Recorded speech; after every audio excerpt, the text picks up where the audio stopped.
say is that if you find yourselves in uncomfortable situations, not necessarily exactly like that one, challenge yourself to think about it, push through it, because we really need to have these moments where we're rooting together.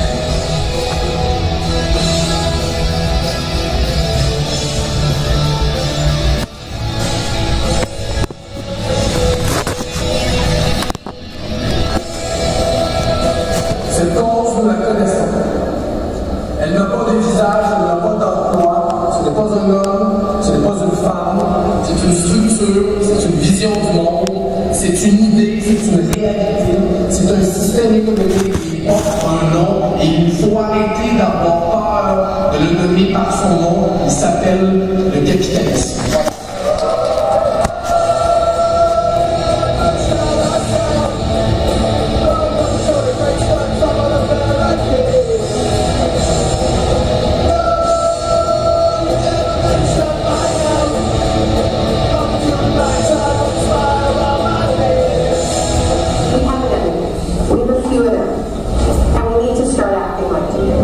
I'd say an activist is an agent for change. People won't stand behind you if you're not standing yourself. Positively representing or standing up for a cause that you truly believe in. Taking action on something you believe in for the greater good. So if you want to influence other people, you have to learn to stand up and make the first move. And then people will follow behind. And we change fucking people's lives.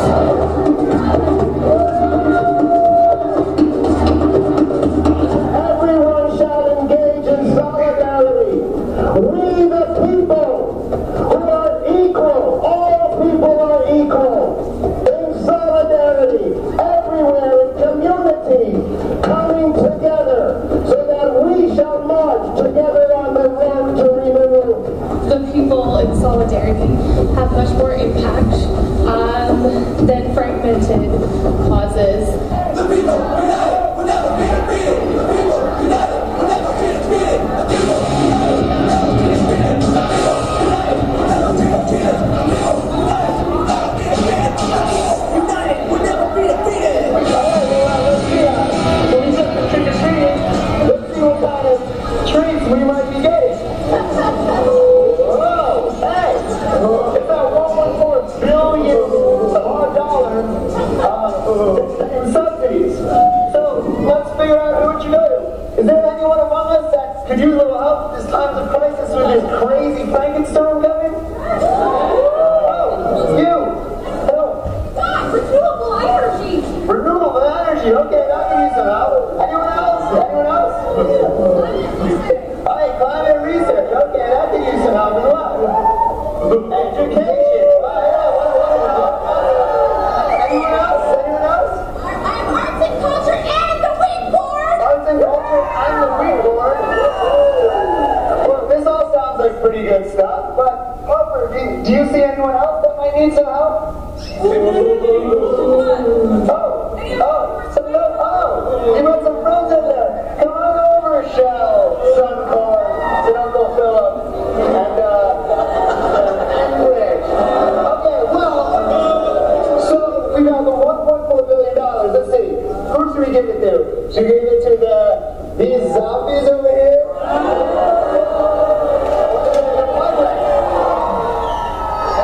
The corporations?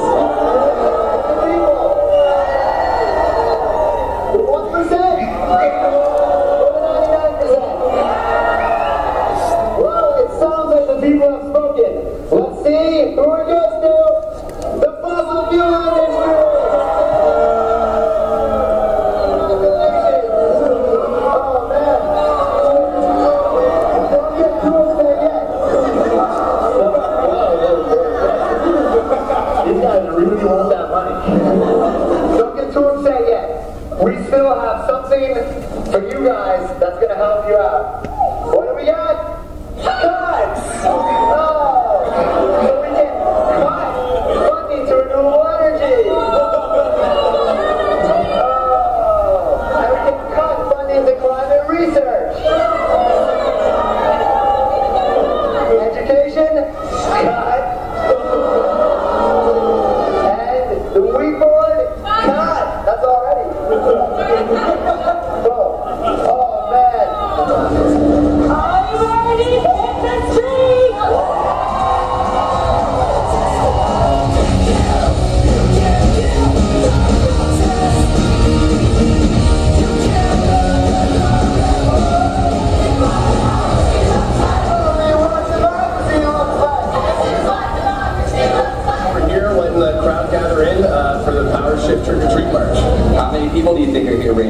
say we're, I don't know, around about 600 to 700 people here maybe right now. And what are we trying to achieve? We're trying to achieve the end of oil subsidies to the 5 largest oil companies in the world, to the tune of $1.4 billion of Canadian tax money.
Across Canada, getting together for one cause.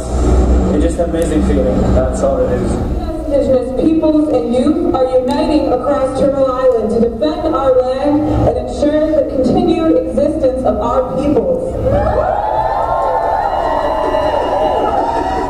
We will keep fighting to protect our people from this genocidal environmental war for as long as the river flows, grass grows, and sun shines. We ask all of you here, seeing this on the video, online, in the media, everyone, to join us in this movement and ensure a future for us all before the death of this land becomes the death of our people. Join us. We are unstoppable, and now the world is possible. We are unstoppable, and now the world is possible. We are unstoppable, and now the world is possible.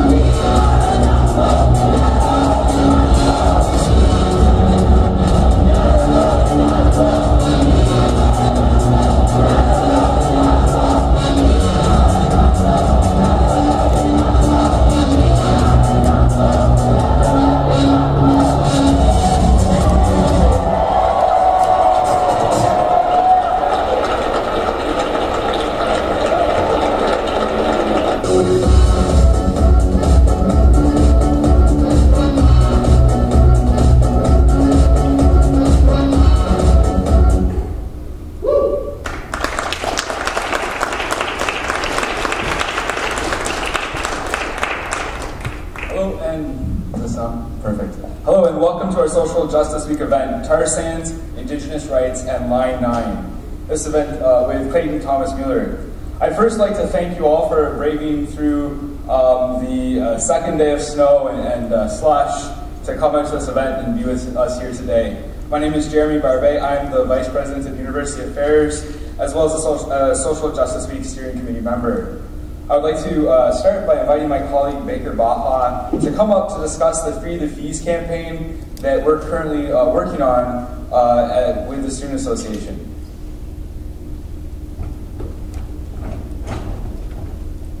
Hello everyone, thank you for coming out today.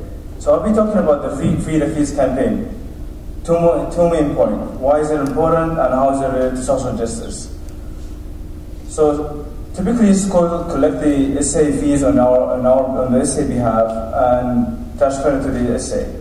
This year, in September 2013, the institution refused to release the fund. And to this day, they still refuse after many attempts of negotiation. What is the essay? The essay is a non-profit organization run by your student representative. We all got elected last year. We are here for the students to help the students. And part of our job is to hold the institution accountable for their action. By doing so, by withholding the fees, the school is interfering in our autonomy and our student affair, and putting our services and events like this and operation at risk. Well, how is it related to social justice? Well, we're here to demand justice for students against school, to fight the power imbalance and injustice. The school charges high tuition fees every year with these services, and to top it on top of that, they're trying to take our resistance away.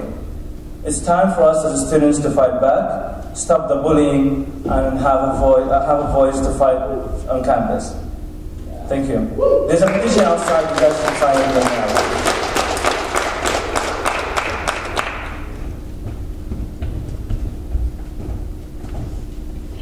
It's really important to all of us in the steering committee that we start each of our events off in a good way.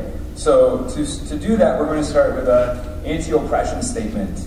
Social Justice Week aims to educate, empower, and mobilize students to become active agents for social change on campus and in their community.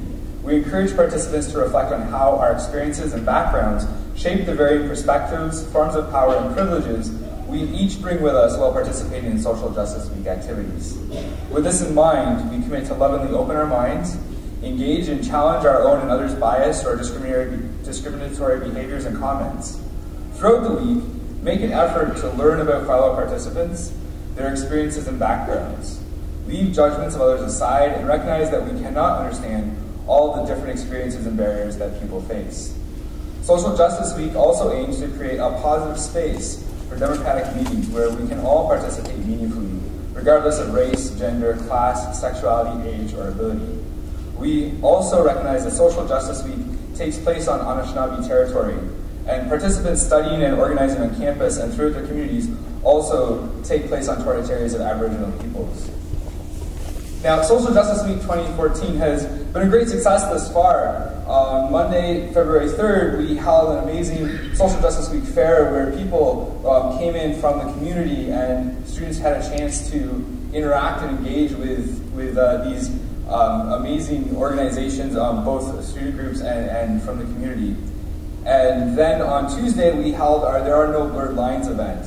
And at that event, we talked about how the media portrays rape culture, and we used the power of slam poetry and visual arts to challenge these perceptions that are in our media, and how the media perpetrates rape culture. Then yesterday, we had a phenomenal event with Gabor Mate, and at that event, we talked about how trauma causes addiction. Gabor and the other panelists there laid out how, and excuse my French, but I think this is an appropriate word here, how fucked it is that our laws in Canada target the most traumatized members of our society: Indigenous people, people of color, women, people living in poverty, and street-involved people, just to name a few. And he identified how addiction is really a malady of our social system. Capitalism, by its very nature, disenfranchises, oppresses, and traumatizes people. If yesterday we heard a little bit about the problem, I think today we're going to hear a bit about the solution. And we'll hear about how the need to accumulate capital has led to the colonization and oppression of an entire population of people here in Canada. And then tomorrow, we'll be holding an event called the Education is a Right Rally. It's going to be held on the North Campus in Pulaski Commons at 12 o'clock noon. We encourage everyone to bring noisemakers and posters to this event as we mobilize together to demand that politicians and policymakers make post-secondary education a right, not a privilege for those who can afford it. There will be a school bus available running from the downtown campus. It's going to start at 11:15 and it'll run all the way up to 12, and then it'll also shuttle people back down to the downtown campus around 12:45. And so if you have any questions about the event tomorrow, or you have any questions about the event today, please come and talk to any of our volunteers wearing the t-shirt, the Social Justice Week t-shirt. Or you can find information on Facebook event pages under the name Social Justice Week 2014. I would like to, before I pass the podium on to Abby, who's going to be introducing our guest speaker, I would just like to briefly lay out what we're going to be doing today. First, we'll have our keynote speaker, and then we'll have some respondents to the speaker, and after that we'll have a Q&A period. For this event, please use the hashtag SJW2014 to tweet about this event, to ask questions. If you have questions, you can, and you don't want to come up to a microphone, you can ask them through Twitter. And it would be great to get a buzz going about this event and about what's happening here today.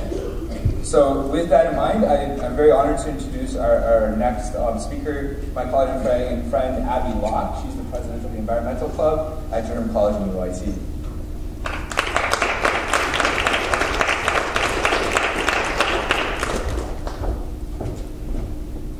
Hey everyone, so before I get started, I just want to make a quick announcement. Tonight at the Regent Theater at 7 p.m. there is a movie night, and students will get in free if they show their student card, and the movie is Breakfast at Tiffany's. So the Environmental Club started up last year, and since then we have worked on a variety of initiatives, including awareness campaigns around shark finning and the ethanol plant planned for the Oshawa Harbor Front. This year, we have focused our efforts around the controversial Line 9 reversal and a water bottle campaign, or water bottle-free campus. As some of you may know, at the Student Association's annual general meeting in November, we passed a motion to plan with the SA to ban the sale of water bottles on campus. And I am very happy to report that as of May 1st, across all Student Association buildings, there will be no more sales of water bottles.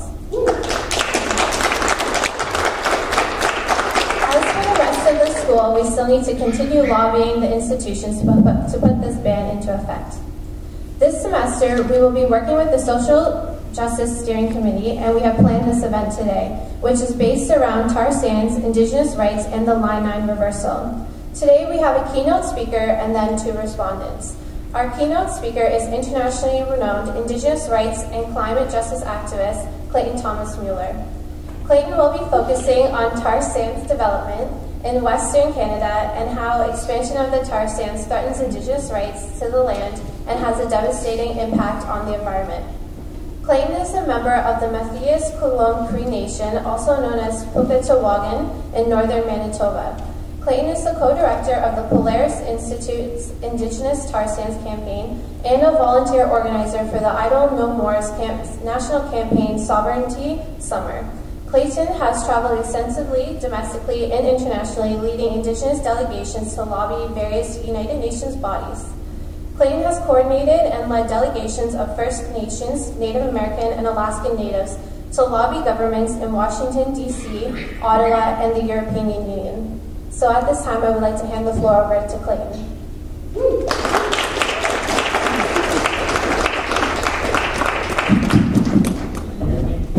Hello? I gotta figure out my plan. Can you hear me? I'll just stand at the podium. Hold on. I'm not wearing a collar, so. Where's my tech guy? Oh, I'll just. Oh, here we go. How's everybody doing? Sure. Hey, y'all doing good? I wanted to open with a traditional song, if that was okay with everybody. Is that cool? All right. Can you hear me now? Yeah? Okay, this ain't a cell phone commercial, but... well, thank you so much to that incredibly gracious introduction. I first and foremost want to acknowledge, is this Anishinaabe territory? Yeah, what's the local First Nation here? What's the nearest one? Mississaugas, eh? New credit? Okay, well, you know, in a good way, I just want to acknowledge the traditional territory of the Mississauga, New Credit, Anishinaabe Nation. Just to stay as a guest in this territory, you know, walk lightly. And I've been well taken care of, and when I return home, you know, I'll let my family know about that. I've got very gracious hosts. And secondly, I'd like to acknowledge, you know, everybody involved in organizing what has, you know, already been such a tremendously successful Social Justice Week 2014.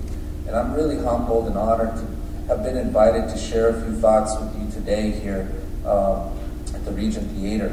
And so I'm going to, you know, sing a song. I got like a 10-minute video of perspectives of Indigenous peoples that are from the front line of battles against, you know, the energy infrastructure spiraling out of Canada's controversial tar sands development, if you can even call it development. because I figured that we should start there. You know, we should hear from the communities that are on the front line, and then I can give some broad sweeping strokes and perspectives around strategy and tactics. What I want to talk to you about today is this strategic and tactical framework that we call the Native Rights-Based Strategic Framework. And I want to talk a little bit about the history and success of that kind of paradigm of organizing, and to talk about the future of that in the context of how are we as First Nations peoples, as Canadians, and as visitors here in this beautiful lands can use this priority rights-based approach to protect the sacred. You know, and what is the sacred? Well, it's what we as Indigenous peoples refer to as the commons, our water, our clean earth, and our air. So I'm gonna, and before I begin any of that, I wanted to just say Durham College and the University of Ontario Institute of Technology, you know, the bigwigs at the top that are the administrators, respectfully, it is a travesty that the fees are being withheld from the Students Association. I think that, you know, we really need to empower our young leaders today, our advocates of tomorrow, our political leaders of tomorrow, and we really don't, you know, I was joking with some of the young people I met last night that you guys have been third-party rezzed, you know, because the federal government's always sending in these third-party managers into our reserve governments and eroding our sovereignty, you know. And so we were all laughing last night over a wonderful meal when I jokingly said, "You guys got third-party rezzed out." Anyway, a little bit of humor, but I compel, you know, and send a message to the administrators that, you know, this is a really competent group of young leaders that are interested in participatory democracy, that believe in the values of democracy, and that will bring those sacred teachings out into the world with them. And, you know, there's great challenges that these academic institutions face, having the highest fees out of any academic institution in the country. It's a big problem, you know, and the impoverishment and debt that students face with those kinds of high fees, you know, it's something that we can work together to solve. And withholding the student fees from the advocacy arm of the Students Association is not the trajectory that's going to lead you to that solution. So I just wanted to open with that very clear statement. I know it's controversial to some people, but I just want to be upfront with you because, well, you know, that's how I roll. I don't think I have notes anymore. I'll just kind of roll with it. So yeah, I'm going to sing a song just to bring those spirits into the room. And, you know, when I sing, just close your eyes if you want. Think about what makes you happy, how you can connect with the Creator. If you're an atheist, you know, think about what makes you feel most warm inside, whether it's the smile of your child or connecting with nature, whatever. Bring that spirit into the room, and we'll begin our time together. Camino,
video that I wanted to show you to set the context for this afternoon's conversation. You know, this gracious introduction, they read the long bio. It's always so awkward when they read the long bio and you're looking at the audience and it's like, you know, 4 minutes into your bio and you feel almost like, I don't know, you want to come off as bragging or arrogant, and it's all written in the third person, but you're sitting there. It's super weird. But I just wanted to correct that bio was from the summer. I'm actually one of the campaigners for Idle No More now, on the staff of Idle No More. And I still continue to maintain my position as the co-director of the Indigenous Tar Sands campaign of the Polaris Institute as well. And got about 6 other hats too that I wear. But anyway, just Sovereignty Summer was a 2-month campaign that Idle No More did over the summer months. To raise awareness about the Indigenous resistance to Line 9, one of the half a dozen or so proposed mega pieces of infrastructure connected to the tar sands. Infrastructure designed right from the get-go to hardwire the Canadian economy, the US economy, into a dirty source of energy for the next 100 years. And so, you know, when given the opportunity to come to a city like Oshawa, you know, 150, 200,000, you know, in the 90s, Main Street was booming here. You got the auto plants, you got manufacturing galore going on. People were, you know, they had living wage jobs, security, pensions, extended healthcare benefits. Well, you know, we've all seen the incredible shift, you know, in southwestern Ontario. We've seen it on the res, we've seen it in places like Oshawa, we've seen it in Windsor, we've seen it in London. Our jobs are bleeding out by the tens of thousands, okay? And why is that? You gotta ask yourself that question, why is that? Well, one of the reasons why is because Canada, under the leadership of this extremist, neoliberal, conservative government, has locked us in to an extractive, industries-based economy, okay? Or more accurately, a raw resource export, extractive industries-based economy. And it's attached our dollar, our loonie, you know, to the volatile price of petroleum and minerals. And we've seen our dollar's value rise at parity with the United States greenback. And that's driven our biggest trading partner, who we're locked in a dance of economic death with through NAFTA, okay, Reaganomics. We're locked in with them, but our trading partner is going elsewhere because they can get goods and services, products cheaper elsewhere because of the value of our currency. And that has had a dramatic impact on what, for the last century, has been the historical backbone of our economy, which has always been represented by over 50% jobs in the manufacturing sector, okay? And just recently, recent Stats Canada's statistics have shown us that our job sector, our labor force, is now over 50% plus dominated by workers in the retail industry. In other words, slanging Starbucks, you know, working at Susie Q or Susie Shear, whatever. And then what does that mean? Well, that means that workers that used to have a job on the floor of the plant now have 2 jobs, working twice as hard, twice as long, being away from their kids twice as much, with no extended health care benefits, no security, no pension, okay? And feeling really damn low about themselves. And so it's a really dramatic thing that's happening, you know, here in this part of the world. And I think that it's really shook the very foundation of these beautiful communities in southwestern Ontario, Canada's most heavily populated region, to the core. And so, what are we going to do about it? You know, what are we going to do about it? Well, you know, social movements in this country are doing their best to try and facilitate change, to organize resistance to Harper, to his government's neoliberal policy agenda. But the reality of it is that this government, through its conservative majority, has established a scenario where they've been able to pass through their majority 2 super laws, Bill C-45 and Bill C-38, which have, in a matter of literally overnight, gutted 30 to 40 years of environmental, health, and social policy, okay? Mechanisms in our system designed to secure your right to participate in this democracy, to have a voice in how this country is run, how taxpaying dollars are spent. All of that stuff is out the window. One example is the Navigable Waters Act. That was stripped bare by Bill C-45. And when Bill C-45 passed, over 2 million lakes, rivers, and streams in this country, okay, critical habitats for fish, for wildlife, for communities that depend on our beautiful sacred water, they lost their permanent protection overnight. And it's one of the reasons why Line 9 got passed so easily here in southwestern Ontario, even though it impacts so many riparian systems from Sarnia all the way to Montreal and beyond. So we got a lot of work to do here.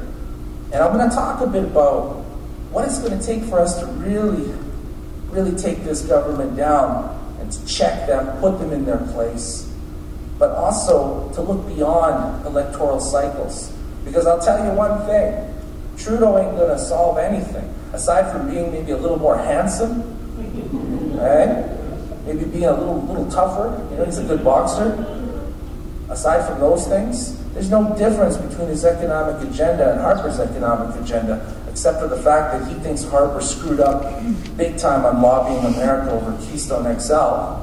He thinks he could have did a better job. And aside from the fact that he wants to legalize weed, you know, which is a cool thing, but anyway. And, you know, when we look at the Montclair and NDP, you know, this guy's moved NDP so far into the middle that they're basically Paul Martin's Liberals now, only with the NDP logo. And so, you know, we've got a dramatic situation in front of us. And with this opening statement, I want to just put some challenges out to you to think about while you watch this video. And I guess the point that I want to make about not fixating on electoral cycles when we talk about how we're going to protect the commons and how we're going to protect participatory democracy in this country, we have to look, you know, what did Bill Clinton say? What did he say? The famous quote? Huh? Not the I didn't inhale one. What? No, not the Lewinsky one. Anybody else? Huh? It's the economy, stupid. Okay? It's the economy, stupid. And in a decade of organizing against the most powerful economic, military, you name it, entities on the planet, big oil, and a decade of observing the control and just the total insertion of big oil and their mandate into our government. You know, we've been forced to get very creative, to go offshore, to start campaigning in Europe, to follow the companies wherever they go and hit them in their yards. But more importantly, to follow where the money is coming from and to hit them there too, okay? And so we have got to start really assessing where power exists, where are the strategies and tactics that have a legal basis in our courts, and we also have to identify the people power in terms of how do we stop commerce in this country to get these people to the table to actually negotiate an economic paradigm that doesn't sacrifice certain communities at the altar of irresponsible energy policy or lack thereof, so that shareholders living thousands of miles away can line their pockets with genocidal oil money. So, can we cue that video? You guys okay? Woo. That was a lot.